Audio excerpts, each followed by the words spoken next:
20 წლის შემდეგ. ჩვენ, ვინც არასდროს გამოვალთ გარეთ, დახმას არასდროს შევუერთებთ მშიერ რაინდებს,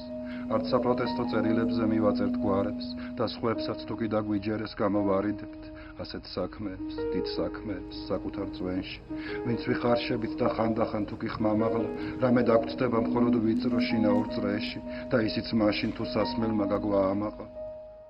პენცედრს აქვს ძალიან საინტერესო და ისევდიანი ტრადიციაც 80-იანი წლებიდან, აი აქ დგას ხედავთ ცარიელის კამს, ეს არის ეს ემთიქშერას ეს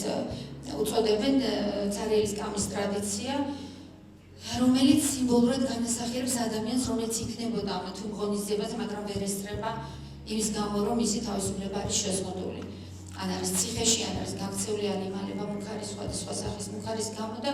ძალიან ხშირად სამწუხაროდ ესეთი სკამი პენის ღონისძიებებზე არის ხოლმე მოკლული მწერლების სიმბოლო განსახიერებათაც და ჩვენ იმედია, რომ აქამდე ავიღოთ, მაგრამ ძალიან ბევრგან არის ასეთი სკამი ბევრგან დგას. ჩვენი ცარიელის სკამი დღეს არის ზვიადის, ჩვენი მეგობრის, არაჩვეულებრივი პოეტის, მთარგმნელის და უძვირფასესი ადამიანის მართლა ქართული ლიტერატურის სივრცისთვის და ეს სკამი პენის ფესტივალის ყოველ ღონისძიებაზე დაწყებული დღეიდან 23 საღამოთ დამთავრებული იქნება სცენაზე ზვიადის